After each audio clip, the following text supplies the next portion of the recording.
interception that Ross just mentioned. Just what were you seeing on that play and what happened there on the run back?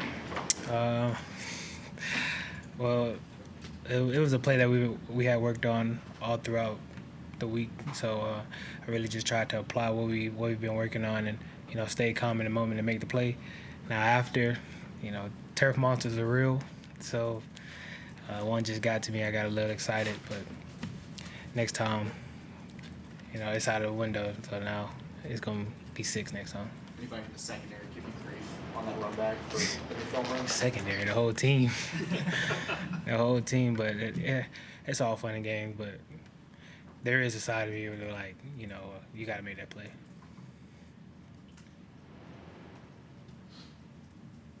Everybody says you're kind of a laid-back guy, but that it's a little bit different when you get out on the football field. Has it always been that way? Yeah, it's always been since Little League, and high school. I get cussed out and fussed at about it, and it still really hasn't changed. But I don't look at it as a bad thing as long as I'm communicating and we're all on the same page on the field. That's what matters, right? So. You say you get fussed at about it. Do coaches want you to be more? Yeah, they do, and I'm honestly trying to work on it.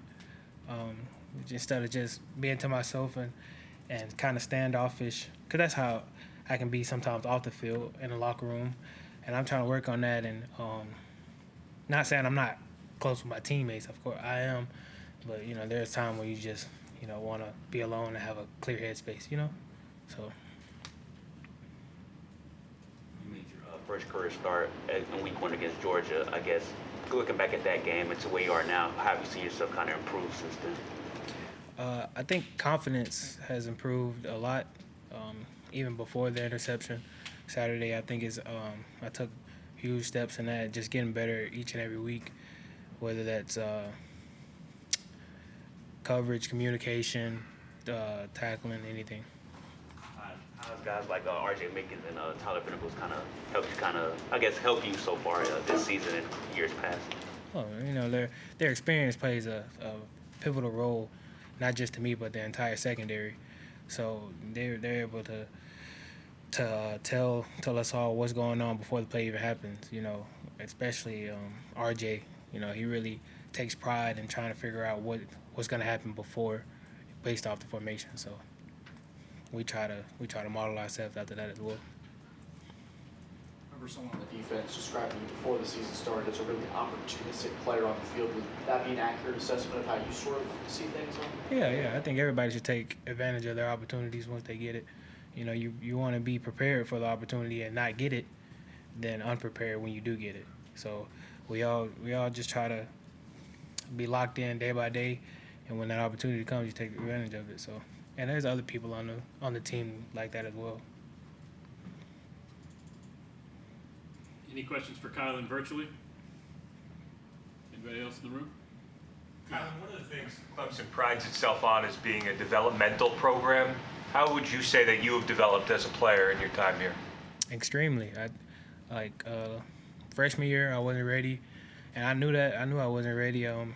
Everybody wants to come in and play fresh out of high school, but sometimes you just gotta have that self-awareness and be able to go on scout team and get better and understand what offenses like to do and work on your techniques and all that stuff. And even my redshirt freshman year, I still think I wasn't ready. But having self-awareness, like I said, to take pride and just getting better. And, eventually you're gonna get there. In terms of tackling, I think Deborah said y'all had fewer missed tackles as the season gone on. Where do you feel like you guys are at that right now, just as a team, in terms of tackling and getting the proper technique and everything? I think we're at our best right now. I think we hone on it every day. Whole defense, not just the secondary. We hone on it every day, and we try to lock in and focus on that. So I think we're at our best right now.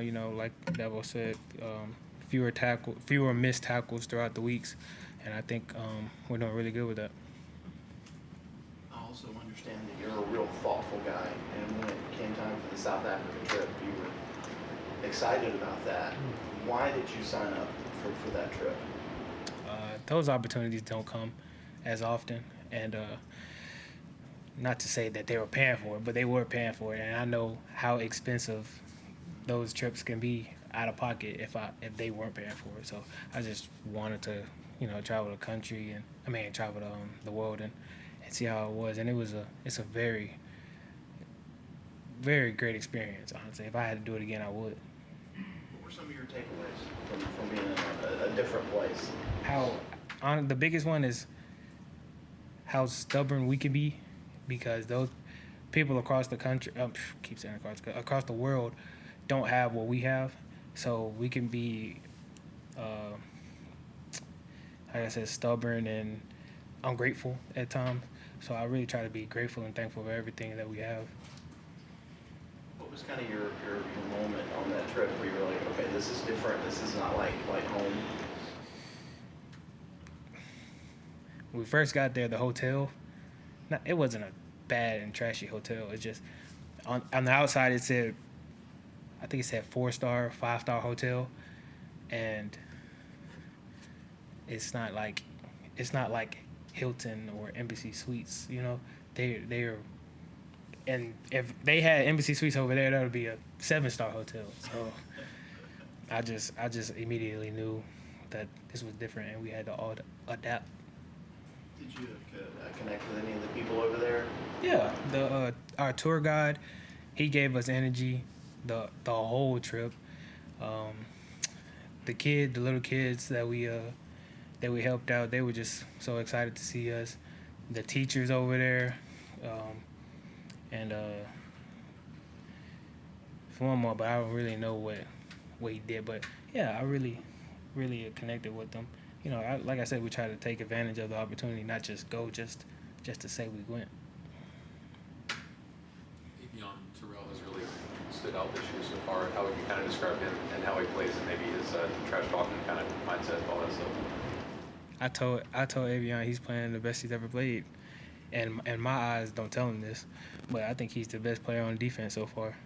So I just want him to keep going and not get distracted, because it's easy for players to hear all the good they're doing, just like it's easy for players to hear all the bad that they've done. So I just want him to keep going uphill, and I think he brings a fire to the secondary. Just competing with, whether it's the corners or the safeties, just competing every day in practice. So. Anybody else for Kylon?